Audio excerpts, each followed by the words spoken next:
I never believed in anything supernatural. Ghosts, curses, haunted mirrors, all nonsense. I was raised on logic, science, and sarcasm. That's probably why I moved into apartment 6B without hesitation, even after the landlord gave me that weird warning. This apartment, it has personality, he said, avoiding eye contact. Just don't stare at the mirror too long, especially not after midnight. I chuckled, assuming it was some old urban legend meant to scare off nosy tenants. I didn't care.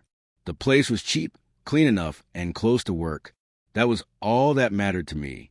The apartment itself was small but charming, faded wood floors, a creaky radiator, and that beautiful antique mirror in the bathroom. It covered almost an entire wall, framed in dark, twisted oak with floral carvings that looked centuries old.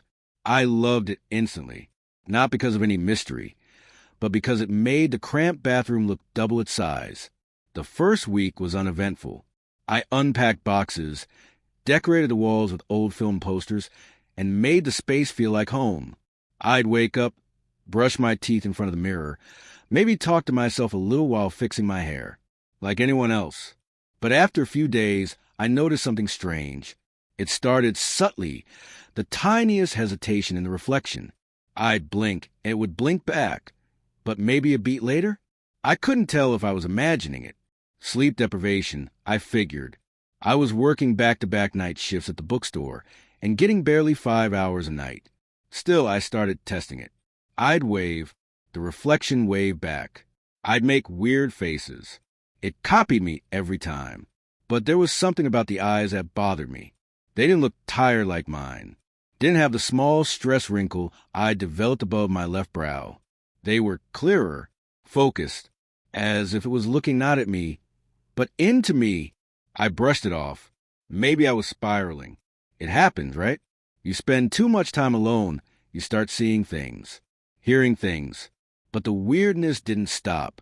One night, I came home late from work, exhausted and a little drunk from beers with coworkers. I stood in the bathroom, brushing my teeth in a daze, and for just a second, swear to God, my reflection smiled at me first. I wasn't smiling. I froze. The foam in my mouth dripped onto the sink as I stared at myself. The reflection returned to normal, perfectly mimicking every twitch, every blink. But that split-second grin had been there. Crooked, wide, like it enjoyed something I didn't understand. I didn't sleep much that night. The next morning, I convinced myself it had been a hallucination. Alcohol plus fatigue equals bad ideas. Still, I couldn't shake the feeling of being watched. Not in the general sense. Specifically when I passed the bathroom. It was like something inside the mirror was waiting, watching, like it had learned how to mimic me, and now it was deciding what to do next. By the end of week 2, the mirror had become part of my nightmares. I dreamed that I was brushing my teeth, like usual, but when I looked up, the reflection was still brushing after I'd stopped.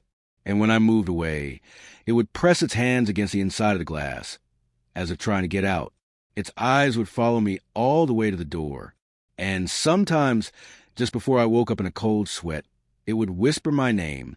I started covering the mirror at night with a bedsheet. It felt ridiculous, but it gave me a strange kind of comfort. Out of sight, out of mind. But then came the whispers. Real ones. Soft, slow, and always from the bathroom. I couldn't make out words, just hushed tones, like someone praying or humming in a language I didn't understand. I tried recording it with my phone, but nothing ever picked up. The audio would play back with silence. Or sometimes this low static that made my ears ring. Things escalated on a Thursday evening. I had just gotten home and tossed my jacket on the couch when I saw it. My bathroom light was on. I always turn it off. I walked slowly toward the door, heart racing. As I reached the hallway, I could see into the mirror from the side, and what I saw nearly made me drop to my knees. My reflection was standing there, but I wasn't. I was in the hallway, frozen, breathing heavily, unable to move. But inside the mirror, I was inside, staring out, calm, confident. My reflection even had better posture than me. I backed away slowly, My heart was thudding like a drum. Then, without warning, the light in the bathroom flickered off. When I turned it back on, the reflection was gone. But I could feel it. The mirror wasn't a mirror anymore. It was a window. No, a door. And something inside it was learning, waiting, wanting. I started avoiding the bathroom mirror entirely. Brushed my teeth in the kitchen sink. Used the compact mirror from my old makeup bag. Anything to keep from looking into that cursed glass. But no matter how much I avoided it, the mirror always found a way back into my life. It started with small things. My toothbrush was wet in the morning, even if I hadn't used it. My towel was folded differently. Sometimes I'd wake up and find tiny foggy fingerprints on the glass, even though I hadn't gone near it. I began losing track of time. One afternoon, I remember sitting on the couch reading when I blinked, and suddenly 2 hours had passed. My book was on the floor. The coffee in my mug was cold. And the worst part? My phone showed photos I didn't remember taking. Selfies. Dozens of them. All in the bathroom mirror. All with me smiling, eyes wide and lifeless. That wasn't me. I didn't take those photos. And then came the dreams. Darker, longer, realer. In one, I stood in front of the mirror, frozen. My reflection was moving, but I wasn't. It reached out, pressed its fingers against the glass, and said in a distorted version of my voice, "You're getting tired, aren't you? Let me help." I woke up with bruises on my shoulders, as if I'd been held down. I called my friend Monica and tried to explain everything. I didn't want to sound crazy, so I told her I thought the mirror might be messing with my head. She laughed at first, but then I sent her one of the mirror photos, the one where my eyes looked completely black. She called me immediately. "Is this edited?" she asked, her voice shaking. "No," I said. "It was just there." She went quiet. "Lock your bathroom," she whispered. "Don't look in the mirror. Not even for a second." But I couldn't lock the door. The old knob didn't have a latch. So instead, I taped a heavy bedsheet over the mirror again, this time with duct tape around all the edges. I even stacked boxes in front of it. I didn't want to see it, didn't want to feel it, but it wasn't enough. That night, at exactly 3:07 a.m., I woke up to a creaking sound. The boxes had been moved. The sheet was on the floor, and the mirror was uncovered. My reflection stood perfectly still, not matching me, just watching.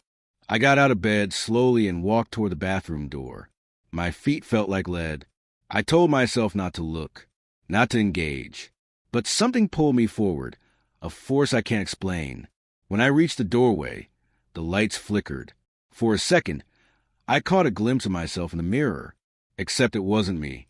It was smiling, that wide, crooked grin again, but its skin was a little too pale, its eyes too dark, and it didn't blink when I did.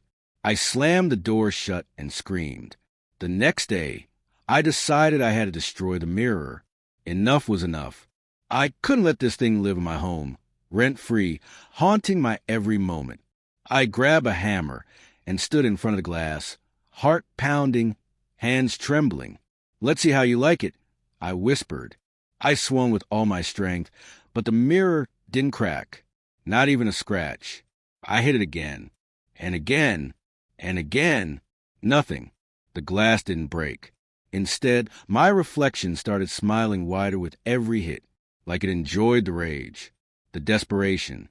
On the fifth strike, the hammer bounced back and hit me in the lip. Blood trickled down my chin. And in the mirror, my reflection licked its lips. Slowly, I fell back, shaking.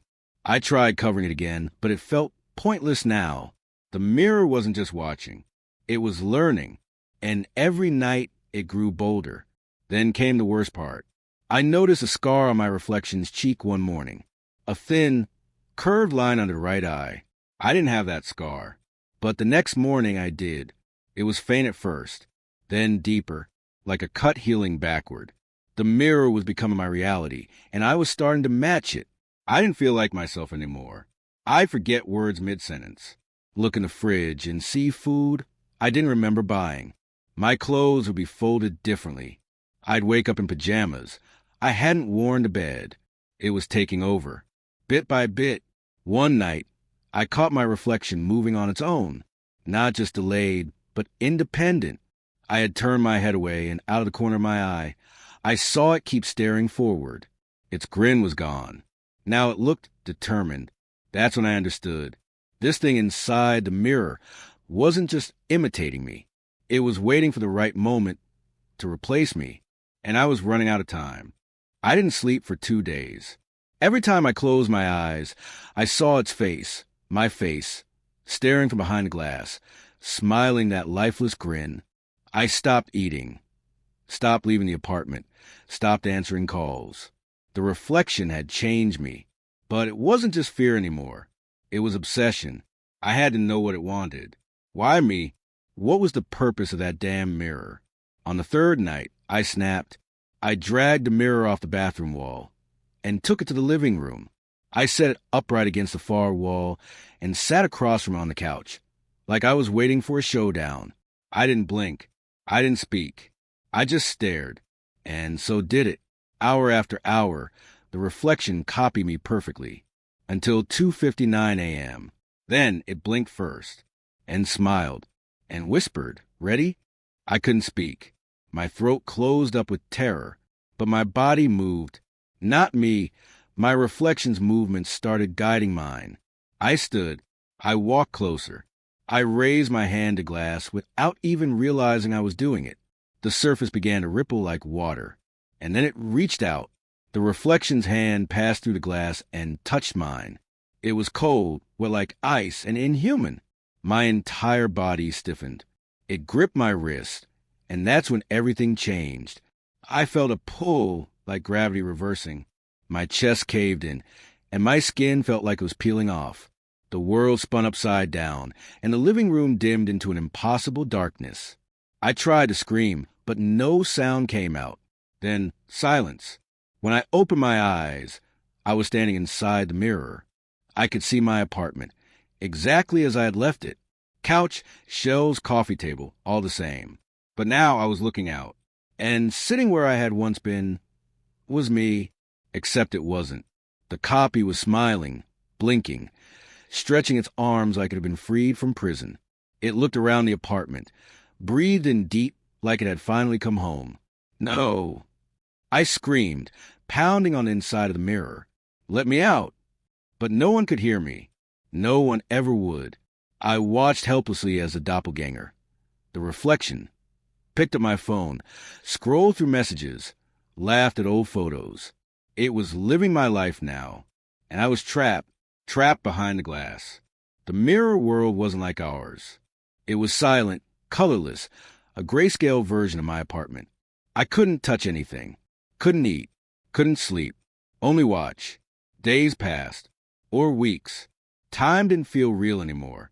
I watched as the copy went out with my friends, took my job, laughed, ate, slept. I watched as it scratched its cheek, that same faint scar now fully healed, while mine grew deeper. Sometimes it would walk past a mirror and wink. Sometimes it would whisper, "You're lucky you made the trade." Trade? What trade? One night, Monica visited the apartment. She looked uneasy, eyes darting toward the bathroom mirror. "Are you okay?" she asked. "You seem different." "I'm perfect," the copy said, voice smooth, too smooth, freer than ever. As they talked, I banged on the inside of the glass, yelling, pleading, but nothing reached them. Then something horrifying happened.